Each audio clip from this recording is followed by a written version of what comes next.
নমস্কাৰ ফ্ৰেণ্ডছ, অসম চৰকাৰৰ শিক্ষা বিভাগে 6 জানুৱাৰী 2025 পৰা ফেব্ৰুৱাৰী 9, 2025 তিনিটা ফেজত অনুষ্ঠিত কৰিছে গুণোৎসৱ।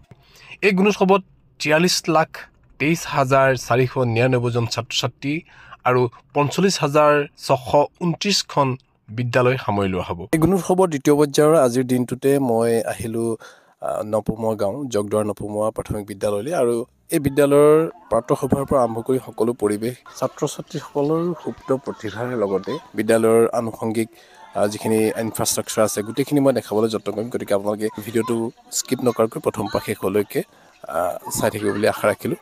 আৰু যদিহে আপোনালোকে ডিকে চাফ চেনেলটো এতিয়ালৈকে ছাবস্ক্ৰাইব কৰা নাই, আপোনালোকে এবাৰ চেনেলটো ছাবস্ক্ৰাইব কৰি ৰাখিব, কাৰণ শিক্ষা বিষয়ক বা এনেকুৱা ধৰণৰ যিখিনি ইনফৰ্মেটিভ ভিডিঅ' মই সদায় দিবলৈ চেষ্টা কৰোঁ। গতিকে আপোনালোকৰ যোগাত্মক সঁহাৰি, আপোনালোকৰ একোটা কমেণ্টে আমাক ভিডিঅ'বিলাক নতুন নতুন কণ্টেণ্টবিলাক ক্ৰিয়েট কৰিবৰ কাৰণে অনুপ্ৰেৰণা যোগে। আহকচোন আমি এইখিনিতে ভিডিঅ'টো আৰম্ভ কৰোঁ।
তেখেতৰ পিতৃৰ নাম জয়নাল আবেদিন আৰু মাতৃৰ নাম মালাকিয়া ৰাছী আম্মা। তেখেতৰ সম্পূৰ্ণ নাম আবুল পকিৰ জয়নুল আবদিন আব্দুল কালাম। তেখেতে ৰামেশ্বৰম প্ৰাথমিক বিদ্যালয়ত প্ৰাথমিক শিক্ষা আৰু ৰামনাথপুৰম চাৰ্চ হাইস্কুলীয়া শিক্ষা লাভ কৰিছিল। তেখেতে ছেইণ্ট জোচেফ কলেজত কলেজীয়া শিক্ষা লাভ কৰিছিল। তেখেতে মাদ্ৰাছ MITৰ পৰা বিমানবিদ্যাৰ বিষয়ত অভিযান্ত্ৰিকৰ ডিপ্ল'মা আৰু বাংগালোৰ হিন্দুস্তান এৰ'নটিক্স লিমিটেডৰ পৰা বিমানবিদ্যাৰ বিষয়ত অভিযান্ত্ৰিকৰ স্নাতক ডিগ্ৰী লাভ কৰিছিল। আব্দুল কালামৰ কেইখনমান উল্লেখযোগ্য গ্ৰন্থ হ'ল children ask Kalam, mission India, wings of fire আৰু ইণ্ডিয়া, অগ্নিৰ ডেউকা আৰু তেজস্বী মন। ভাৰতৰ ভালেমান বিশ্ববিদ্যালয় তথা শৈক্ষিক প্ৰতিষ্ঠানৰ দ্বাৰা আব্দুল কালামক সন্মানসূচক ডক্টৰেট ডিগ্ৰী প্ৰদান কৰা হৈছিল। তেখেতক জাতীয় নেহেৰু বঁটা, বীৰ সাভাৰকাৰ বঁটা, ইন্দিৰা গান্ধী জাতীয় সংহতি বঁটা আদি ভালেমান উল্লেখিত বঁটাৰে সন্মানিত কৰা হৈছিল। 1958 চনত তেখেতে জ্যেষ্ঠ বিজ্ঞানী সহায়ক আৰু ভাৰত চৰকাৰৰ প্ৰতিৰক্ষা মন্ত্ৰালয়ৰ অধীনত কাম কৰে। 1962 চনত ADA বৈমানিক উন্নয়ন প্ৰতিষ্ঠানত কাম কৰে। 1982 চনত সঞ্চালক প্ৰতিৰক্ষা গৱেষণা আৰু বিকাশ প্ৰতিষ্ঠানত কাম কৰে। 1998 চনত ভাৰত চৰকাৰৰ বিজ্ঞান উপদেষ্টা হিচাপে কাম কৰে। APJ আব্দুল কালাম একেৰাহে 2002 চনৰ পৰা 2007 চনলৈ ভাৰতৰ ৰাষ্ট্ৰপতি হৈ আছিল। প্ৰবল ইচ্ছাশক্তি, আত্মবিশ্বাস আৰু উচ্চাকাংক্ষাৰ জৰিয়তে জীৱনত সফলতা লাভ কৰিছিল আব্দুল কালামে। ডক্টৰ আব্দুল কালাম আছিল এজন আশাবাদী মনৰ ব্যক্তি। কোনো ধৰণৰ নিৰাশাক ঠাই ল'বলৈ নিদিয়াকৈ জীৱনৰ কোনো ঘাত প্ৰতিঘাতসমূহক গুৰুত্ব নিদি দেশ মাতৃৰ প্ৰগতিৰ হকে জীৱন উচৰ্গা কৰা আব্দুল কালাম হ'ল প্ৰতিজন ভাৰতীয়ৰ কাৰণে চিৰস্মৰণীয় ব্যক্তি। তেওঁ কোৱা প্ৰতিটো কথাই আছিল আশা আৰু নতুন প্ৰজন্মক অনুপ্ৰাণিত কৰিব পৰা মূল্যৱান বাণী। কালামে শ্বিলঙৰ IIMত লাইভেবল প্লেনেট আৰ্থৰ ওপৰত বক্তৃতা দি থাকোঁতেই অসুস্থ হয়। তাৰ পৰাই 2015 চনৰ 27 জুলাই তাৰিখে তেওঁ মৃত্যু সাৱটি লয়। এয়াকে কৈ মই মোৰ চমু বক্তব্য সামৰণি মাৰিলোঁ। চৰাই বনৰীয়া মুকলি মুৰীয়া, চৰাই বনৰীয়া মুকলি মুৰীয়া, গাঁও বনৰীয়া গীত গীত, মনে উৰু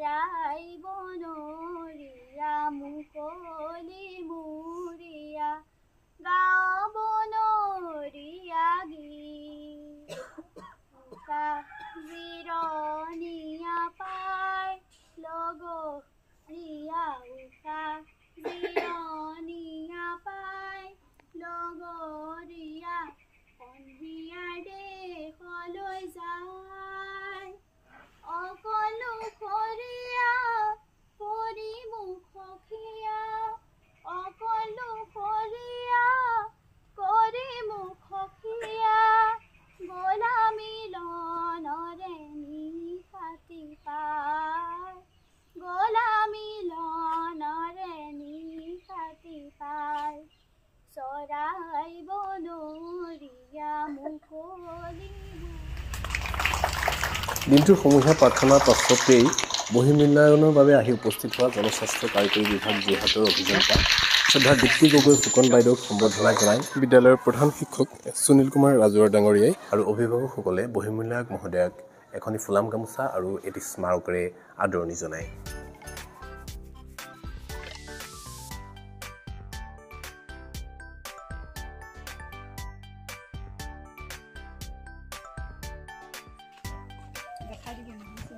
আৰু যেহেতু নিৰীক্ষক হিচাপে আমাকো সেই বিদ্যালয়ত নিয়োগ কৰিছিলে গতিকে ছাত্ৰ ছাত্ৰীসকলে এটা পুলিৰে গছপুলিৰে আদৰণি জনালে লগতে বিজিত বৰুৱা ছাৰকো এটা গছপুলিৰে ছাত্ৰী এগৰাকীয়ে আদৰণি জনালে নিৰীক্ষক হিচাপে আমাৰ লগতে উপস্থিত থকা মিতালী বৰঠাকুৰ বাইদেউ আৰু স্নেহান্বিতা বাইদেউকো এনেধৰণে গছপুলিৰে ছাত্ৰ ছাত্ৰীসকলে আদৰণি জনাইছে আৰু এই যি গছপুলি দিয়াৰ পৰম্পৰা বা যি অভ্যাস ছাত্ৰ ছাত্ৰীসকলৰ দ্বাৰা কৰোৱা হৈছে এইটো খুব ভাল কথা আমি প্ৰকৃতিৰ সুৰক্ষাৰ লগতে ভৱিষ্যত প্ৰজন্মৰ বাবে যে গছপুলি ৰোৱাটো অত্যন্ত দৰকাৰী পৃথিৱীখন সেউজীয়া হৈ থকাৰ ক্ষেত্ৰত সেয়া ছাত্ৰ ছাত্ৰীসকলে বুজি পাব ইয়াৰ পিছতেই প্ৰাচীৰ পত্ৰিকা উন্মোচনী কাৰ্যসূচী আছিলে আৰু এইটো এটা ভাল লগা বিষয় যে যি বহিঃমূল্যায়ক মহোদয়াৰ যোগেদি যি প্ৰাচীৰ পত্ৰিকাৰ উন্মোচন কৰা হৈছে আৰু এই প্ৰাচীৰ পত্ৰিকাতেই ছাত্ৰ ছাত্ৰীসকলৰ সৃজনশীল প্ৰতিভাৰাজি কিছু ইমান পোৱা যায় গল্প কবিতা প্ৰবন্ধ বা এনেধৰণৰ যিখিনি প্ৰতিভা আছে ছাত্ৰ ছাত্ৰীসকলৰ সেয়া ইয়াত পৰিফলিত হয়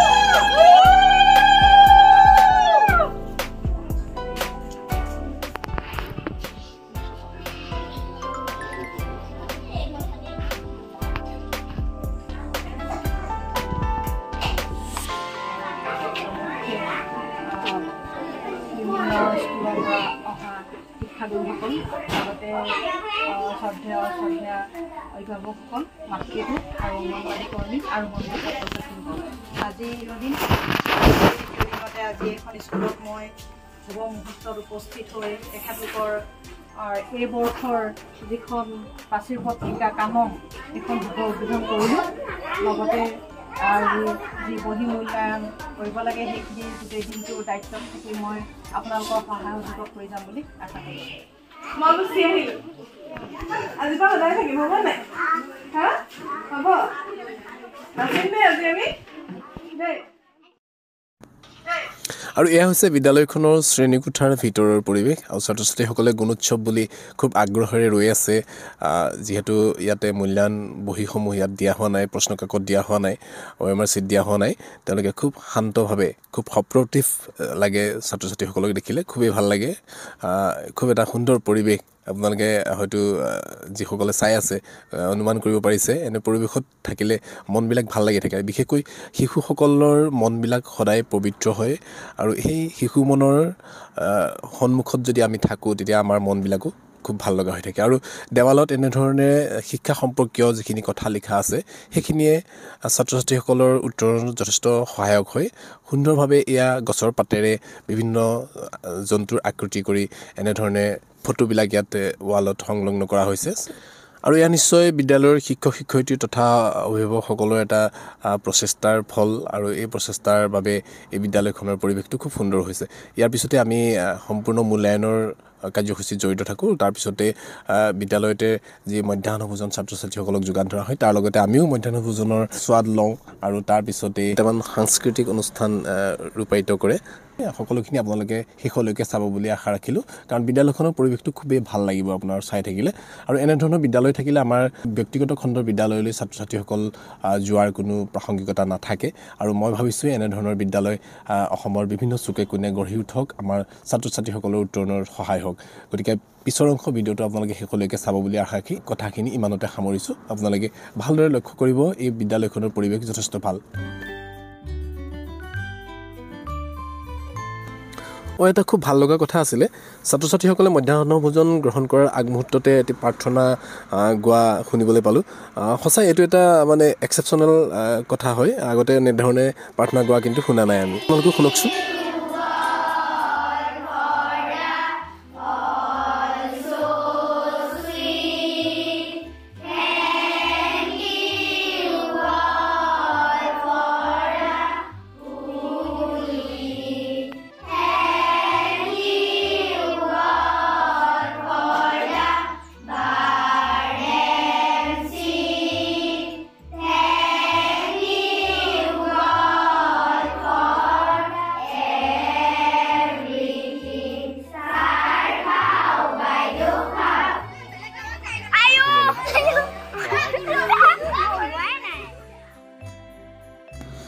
এনেদৰে মৰম আকলোৱা, উদ্দীপ্তময় আৰু অনুসন্ধিৎসু মনৰ চকু জলমলাই থকা কণমানিহঁতৰ সৈতে এটা সুন্দৰ দিন কটাই খুব ভাল লাগিলে। এই অনুভৱ মোৰ যি স্মৃতিৰ মণিকোঠাত সদায় সজীৱ হৈ থাকিব।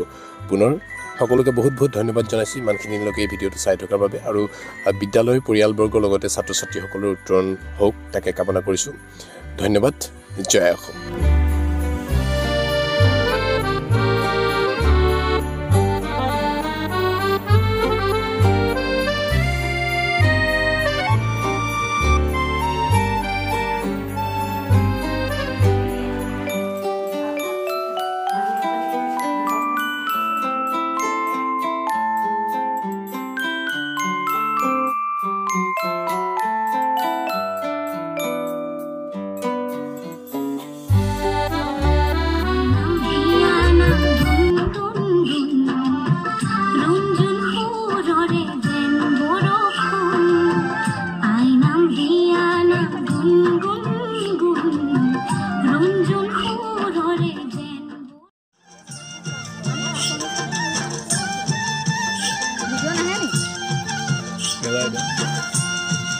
Never mind.